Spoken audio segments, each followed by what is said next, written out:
I heard a story by James Nix about Merritt Kellogg, somebody we hardly have ever heard about.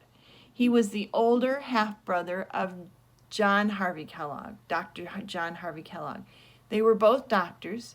He was also a pastor, a missionary, and a carpenter, and a builder.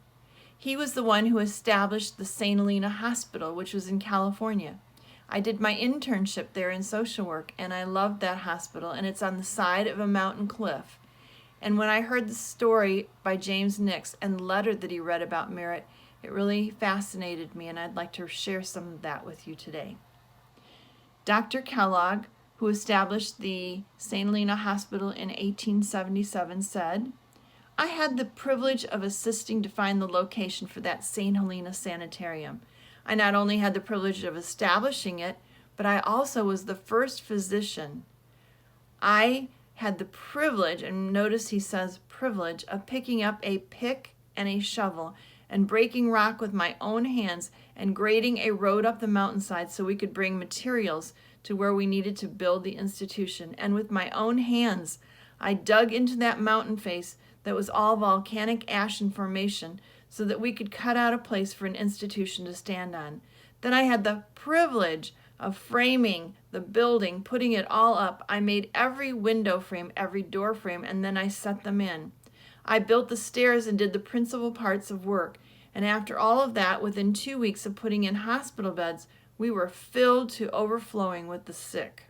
I had the privilege and pleasure to see every one of those patients.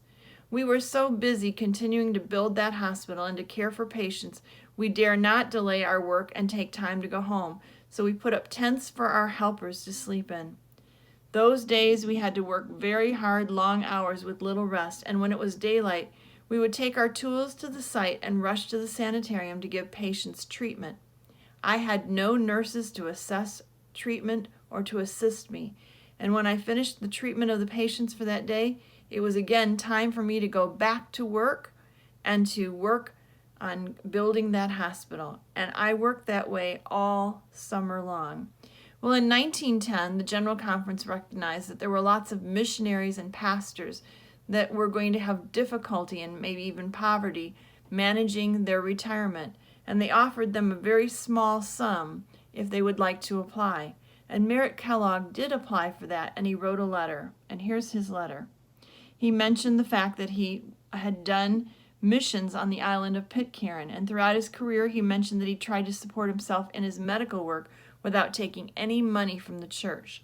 He also wrote a book called Hygienic Family Physician, which he had almost entirely supported his family with, clothing and food, throughout those years. He said in his letter for sustentation that prior to 1893, he never received more than $200 for his entire career in the Adventist church. He also sold his home 5 times, putting every dollar into the church work that he was doing. In 1893, when he was a missionary in Polynesia, him and his wife put aside $1,000 because they had lived very frugally and they wanted to be able to come back to the United States and have a salary that they could live on. However, the needs of Polynesia at that time were so great, they gave every cent they had, and before they left, they lost all of their $1,000 to that mission because they wanted to help them. He said in his application, "I returned to America poor in the world's goods, but I am rich in faith and Christian experience."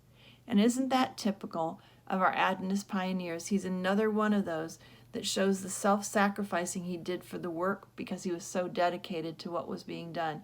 And I think that we all need to take some of these examples to heart and surrender what we have because God needs to use it.